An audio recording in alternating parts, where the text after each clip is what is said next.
Spoilers ahead. Watch out, and take care. The movie begins with police cars. In one of the cars, there's a criminal, and a female police officer named Hell next to him. She notices that the criminal seems confused and nervous. So she asks the car to stop by the side of the road, and removes the covering on the criminal's face. She tries to comfort him by talking to him, and reassures him that nothing bad will happen to him. When she feels the boy is no longer anxious, she reports they can continue their journey to the court. When they arrive at the court, there are journalists and citizens waiting for them. One citizen tries to approach the police car, but the police quickly stop him, and ask him to leave. Hell tries to protect the fugitive from reaching the court, but someone shoots the fugitive in the head, and he dies on the spot. In the detention cell, another person wakes up because of the noise. He's a prisoner, and he can be seen going about his daily activities in the prison, waking up early and going to the field. While playing chess, he sees a group of prisoners bothering another prisoner. At first, he ignores it, but then he approaches them, and invites the bullied prisoner to play chess. Both of them go to the chess table, and the man named Zaid advises the young prisoner to follow the prison rules, so that he can stay safe. When the young man asks if anyone is waiting for him outside, Zaid doesn't answer, but encourages him to continue playing chess. Later in the evening, Zaid sits down to make a bird from paper. On his desk, there is a picture of a little boy named Noah. The warden tells him that his father is visiting, but it turns out to be Hell. She asks if he knows Mutter, who is the leader of the gangsters recruiting young boys. He says he doesn't know him and wonders why she is asking. She replies she wants to stop Mutter's actions, and makes an offer to him. She suggests he infiltrate Mutter's gang, and if he succeeds, the police will release him. However, he doesn't answer her offer, and mentions the shooting in front of the court, and how she has lost the young man. She asks if he wants a normal life like before, and how much longer he will miss living with his son, Noah. Without answering the question, he stands up and returns to his cell. He writes a letter to Noah, wishing him a happy birthday, but he decides not to send it. Instead, he chooses to sleep. However, in the middle of his sleep, the warden wakes him up, and invites him to move to a different prison cell.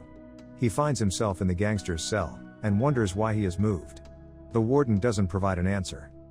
In the cell, he sees the bird-shaped paper he made, and realizes he is transferred to the gangster's cell for a special mission. In the morning, he is surprised when a group of prisoners enter his room. They take down a picture of his son that was on the wall, making fun of whether Noah is a girl or a boy. Zaid gets upset when they mock the picture, and ends up hitting one of the prisoners, and the gang eventually leave. At night, he tries to call Noah to wish him happy birthday, but Noah refuses to answer the call. The next morning, Hell visits Zaid in his prison cell. He tells her if he agrees to the mission, he wants his life back the way it used to be. She appears pleased with his response, and shows him a parole letter she has prepared. He could be free once he completes this mission. She explains how he can infiltrate the gang led by Mutter through a deal, but he has to earn their trust first. One day, Zaid takes action. He confronts and fights a gangster in the prison yard. The next day, he is asked to meet with a person. Zaid and Adil discuss what happened the day before, when Zaid got into a fight. He realizes Adil holds influence in the prison, but he mentions having good relationships with some of the guards, and they decide to work together. Zaid receives an order to confront a young man from the area, the son of a prostitute, held in cell 157. Zaid walks with Adil and his group to meet the young man in cell 157. To his surprise, it is the same young man he had played chess with. Afterwards, he is released from prison. He goes to a tall building, and asks a young man named Diddy for directions to the 23rd floor. This building is where Zaid lived. After taking in some fresh air on his balcony, he goes to an exhibition and meets Stein, who works there. Zaid congratulates her on her pregnancy. However, she didn't expect him to be free, and didn't feel ready to see him. They argue, but Zaid is determined to see his son. Eventually, Stein allows Zaid to watch Noah practice soccer. As night falls, Zaid receives a call from Jimmy, who asks him to meet outside the building. He gets into a car, but suddenly, Jimmy stops the car, and someone grabs Zaid's neck from behind. Jimmy explains that he will be keeping an eye on him, because he knows that Zaid was a doctor. He also questions Zaid's intentions with Adil and his group. After this encounter, Zaid is dropped off in the middle of the road. The next day, Zaid meets Hell at an exhibition. He informs her about Jimmy, who will keep watching him. Hell provides Zaid with a microphone and GPS device, to gather information about Mutter. She assures him that only they know about this plan, and the police will believe Zaid is part of the gang. At nightfall, Jimmy picks up Zaid and brings him to a location. Before entering the room, Jimmy checks Zaid's belongings. Inside the room are Mutter and his group. Zaid is instructed to perform surgery on an injured person. He requests everyone to leave the room for a peaceful operation. Jimmy is unhappy about this, but Mutter orders his men to exit as per request. However, Mutter wants to stay in the room, because the injured person is his brother Nashar. Zaid succeeds in removing a bullet from Nashar's lung.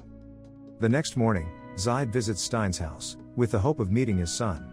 Unfortunately, Noah doesn't recognize him. Even so, Zaid remains hopeful. He is welcomed as a guest by Noah, and Zaid invites him to play in the room. Later, Zaid joins Mutter and his group. They track down the man who had injured Nashar. Then, they go to their base. Zaid is surprised to find Diddy there, who happens to be his neighbor. Zaid cautiously approaches him, and learns that Diddy is a spy working for Mutter, keeping an eye on Zaid's apartment. Zaid is assigned the task of picking up goods at the port. Before leaving, he places a tracking device in Mutter's car. When they reach the port, Jimmy warns Zaid to complete the task correctly, and not mess things up. The goods supposed to be handed over to Mutter are stolen by Boba's men, who had also injured Nashar. Zaid heads to Boba's camp to retrieve the goods. Initially, Boba is reluctant to give them up, but Zaid manages to take them back.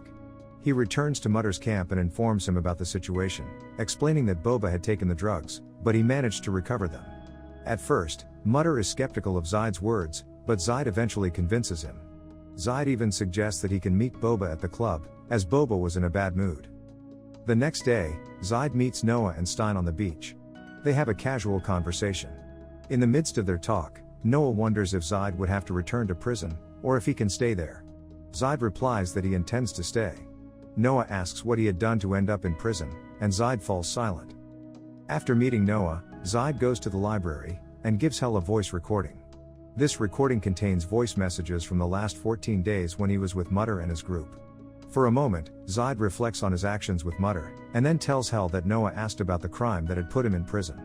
She reassures that one day, Noah will come to know that his father played a role in stopping the crime. Her explanation eases Zaid's concerns a bit.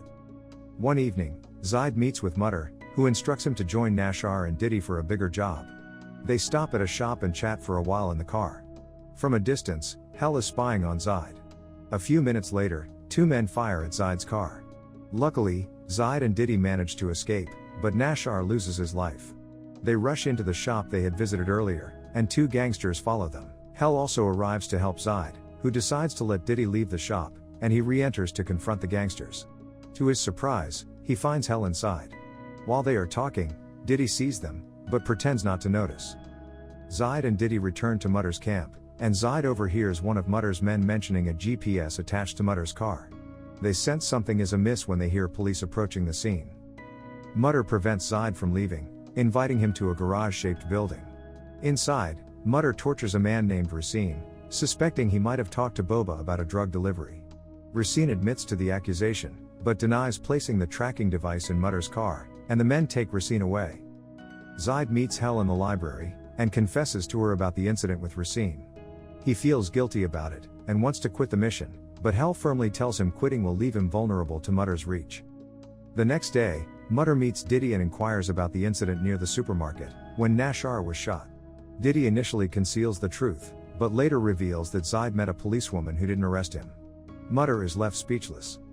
Zaid spends time with Noah at an amusement park, enjoying games and conversations. On their way home, they are shot at by another car, but Zaid manages to escape, and drops Noah off at Stein's house. He asks Noah to remember that he loves him, then hugs and kisses him. Upon returning to his apartment, Zaid finds it in disarray, and Noah's picture is missing. He realizes it is Mutter's doing, and informs Hell. However, Mutter's men capture him shortly after. Mutter takes him to the place where Racine had been tortured, and then announces his intention to visit Noah and Stein. Zaid begs him not to harm them, and Jimmy prepares to beat Zaid. But Zaid manages to free himself, defeating Jimmy and the other men. He goes to Mutter's headquarters, determined to confront him, but first, he has to face Mutter's men. When he finally reaches Mutter's room, he finds Diddy and some young people there. Mutter shoots Zaid in the leg. Unexpectedly, Diddy turns against Mutter, and aims a gun at him. Zaid manages to shoot Mutter to his death. Diddy helps Zaid, and they leave the camp. Zaid sends Diddy home, and he stares at a photo of Noah for a moment. Within minutes, He hears police sirens approaching Mutter's headquarters. The end. Thank you for watching. Subscribe if you'd like to see more videos like this.